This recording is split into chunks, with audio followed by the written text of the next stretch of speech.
போராடி விடுதலை வாங்கி கொடுத்தாங்களாம். சரி, நம்ம இந்தியாவுக்கு எப்ப சுதந்திரம் கிடைச்சிச்சு? தெரியுமே, ஆகஸ்ட் மாதம் 15ஆம் தேதி 1947. சபாஷ், சரியா சொல்லிட்டீங்களே. சுதந்திரம் பெற்ற பிறகு நம்ம மக்கள் எப்படி இருந்தாங்க தெரியுமா? மக்கள் எல்லாம் ரொம்ப மகிழ்ச்சியா இருந்திருக்காங்களே. அதுக்கு ஒரு பாட்டு பாடவா? ஆடுவோமே பள்ளி காடுவோமே, ஆனந்த சுதந்திரம் அடைந்து விட்டோம் என்று.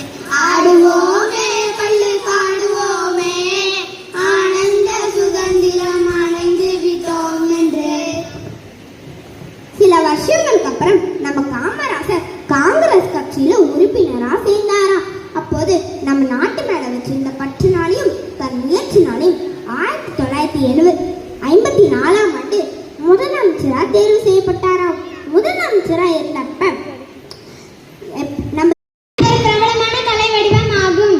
இதில் வில்லுடன் பாடல்களை பாடி கதையை விளக்குவார்கள். இது ஒரு நாட்டுப்புற கலையாகும். வில்லுப்பாட்டின் முக்கிய நோக்கம் கதையை சுவாரஸ்யமாக சொல்வது மற்றும் கேட்பவர்களுக்கு இருப்பது. இது ஒரு பொழுதுபோக்கு மட்டுமல்லாமல் பண்பாடு மற்றும் பாரம்பரியத்தை பேணும் ஒரு கலை வடிவம் ஆகும்.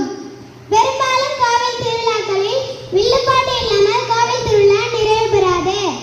காமராசர் பற்றிய சில தகவல்களை வில்லுப்பாட்டு மூலம் பாட வருகிறார்கள் 3ஆம், 4ஆம், 5ஆம் வகுப்பு மாணவர்கள். விமலே சர்வா 3ஆம் வகுப்பு.